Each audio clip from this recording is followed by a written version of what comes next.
La mayoría de los adultos se despiertan alrededor de las 6 o 7 de la mañana, se ponen a trabajar a las 8 o 9, terminan alrededor de las 5, vuelven a casa a las 6 más o menos, 50 semanas al año, durante unos 45 años.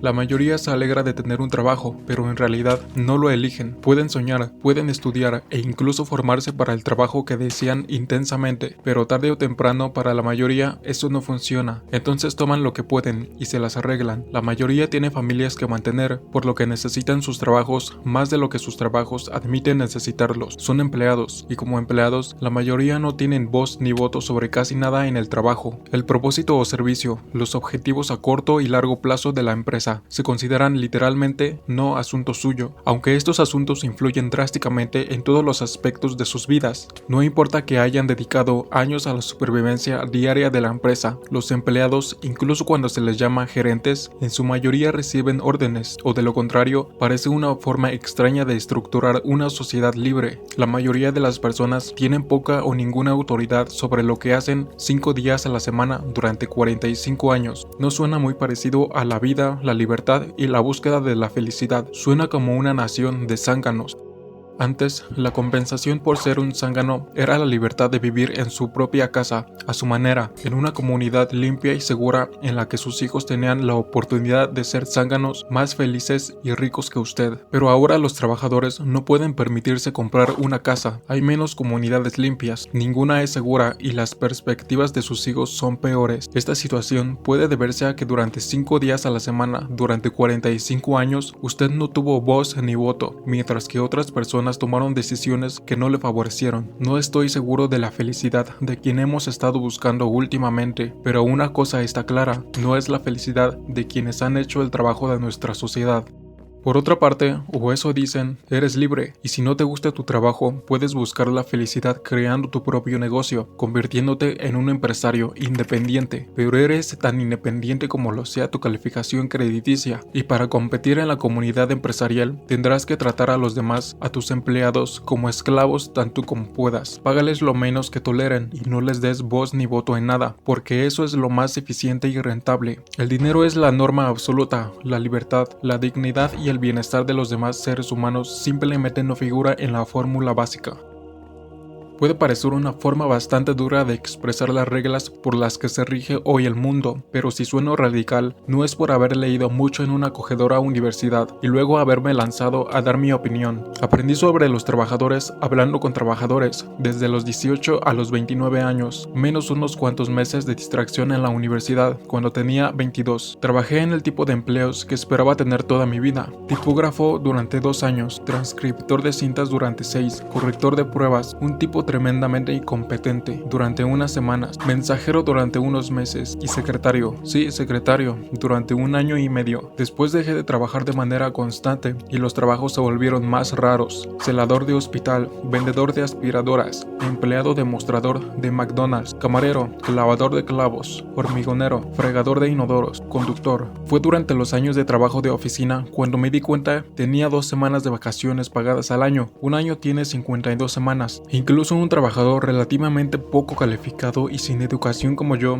que no podía hacer fracciones o divisiones largas. Incluso yo tenía suficientes matemáticas para calcular que 52 se divide en 2, ¿cuántas veces? 25, lo que significa que me llevaría 26 años en el trabajo acumular 1 año para mí, y solo podría tenerlo en 26 partes, por lo que ni siquiera se sentiría como 1 año. En otras palabras, ningún tiempo era realmente mío. Mi jefe simplemente me permitió una ilusión de libertad, un pequeño espacio en el que recuperar el aliento entre las 50 semanas que vivía y que él poseía. Mi empleador usa 26 años de mi vida por cada año que puedo conservar. ¿Y qué obtengo a cambio de esta enorme cosa que estoy dando? ¿Qué obtengo a cambio de mi vida?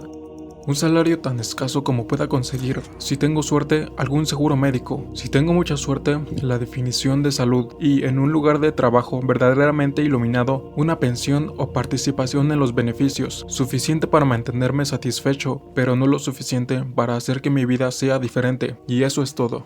Comparemos esto con lo que obtiene mi jefe. Si la empresa tiene éxito, obtiene un nivel de vida que supera mis sueños más descabellados, incluida una protección fantástica para su familia y un mundo de acceso que solo puedo imitar lamentablemente cambiando los canales de mi televisión. Su nivel de vida no sería posible sin el trabajo de personas como yo, pero mi jefe no cree que eso sea un hecho muy significativo. Ciertamente, no cree que este hecho me dé derecho a opinar sobre la empresa, por no hablar de una participación significativa en la propiedad.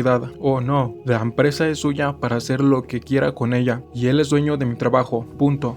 No quiero decir que los jefes no trabajen, la mayoría trabaja duro y tienen la satisfacción de saber que lo que hacen es suyo, genial. El problema es que lo que yo hago también es suyo. Sin embargo, si mis compañeros de trabajo y yo no hiciéramos lo que hacemos, entonces nadie sería de nadie. Entonces, ¿cómo es posible que lo que hacemos no sea nuestro? ¿Cómo es posible que él se haga rico mientras que nosotros tenemos la suerte de no perder dinero? ¿Cómo es posible que él haga lo que quiera con la empresa sin consultarnos mientras que nosotros hacemos la mayor parte del trabajo y asumimos la peor parte de las consecuencias? La única respuesta que se da es que el empresario aportó el dinero para poner en marcha la empresa en primer lugar, por tanto él y su gente financiera deciden todo y obtienen todos los beneficios.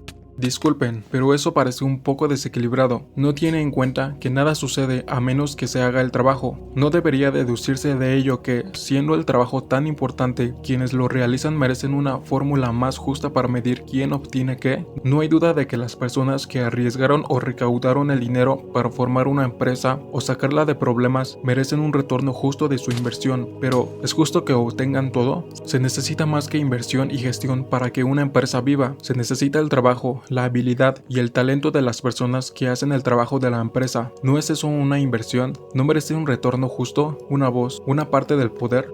Sé que esto suena terriblemente simplista, pero ninguna escuela me enseñó nada sobre los mecanismos de la economía y el poder, quizás porque no querían que lo supiera, así que tuve que averiguarlo poco a poco, basándome en lo que veía a mi alrededor todos los días, y esto vi. Que no importa cuánto tiempo trabajara o bien que hiciera mi trabajo, podía conseguir aumentos progresivos, tal vez incluso prestaciones médicas y algunas bonificaciones, pero no se me permitía tener poder sobre mi propia vida, ningún poder sobre las decisiones fundamentales de las que depende mi vida. Mi futuro está en manos de personas cuyos nombres a menudo no conozco y a las que nunca conoceré. Su inversión es el único factor que se toma en serio. Se alimentan de mi trabajo, de mi vida, pero se reservan todo el poder, las prerrogativas y las ganancias. Lentamente, muy lentamente, llegué a una conclusión que para mí era fundamental. Mis empleadores me están robando la vida, me están robando la vida. Si las personas que hacen el trabajo no son dueñas de alguna parte del producto y no tienen ningún poder sobre lo que sucede con su empresa, le están robando. Y no piensen ni por un minuto que quienes le están robando no saben que le están robando, saben cuánto obtienen de usted y lo poco que le devuelven. Son ladrones, te están robando la vida. El trabajador de la cadena de montaje no es responsable de la destrucción de la industria automovilística. Los responsables son los menos afectados, los ejecutivos y accionistas que, según estadísticas de cada país, ganan entre el 50 y 500 veces lo que gana el trabajador de la cadena de montaje, pero que han hecho un pésimo trabajo de gestión. Sin embargo, son los trabajadores los que más sufren. Los despidos, los cierres de plantas y demás son sin duda necesarios. Como dicen las pegatinas en los parachoques, la mierda pasa, pero no es necesario que los trabajadores no tengan poder en las decisiones fundamentales de gestión involucradas. Como trabajador, no soy un costo operativo, soy la forma en que se hace el trabajo, soy la empresa. Sin mí y mis compañeros de trabajo no hay nada. Estoy dispuesto a aceptar mis golpes en un mundo en el que poco es seguro, pero merezco tener voz y voto, no solo un aporte cosmético, sino un poder significativo en los buenos y malos tiempos, un lugar en la mesa donde se toman las decisiones. Nada menos es justo, por lo tanto, nada menos es moral. Y si ustedes, como propietarios, gerentes o funcionarios del gobierno, me niegan esto, entonces están eligiendo no ser morales y están cometiendo un crimen contra mí. ¿Esperan que no luche? ¿Esperan que seamos siempre pasivos mientras ustedes se enriquecen robándonos la vida?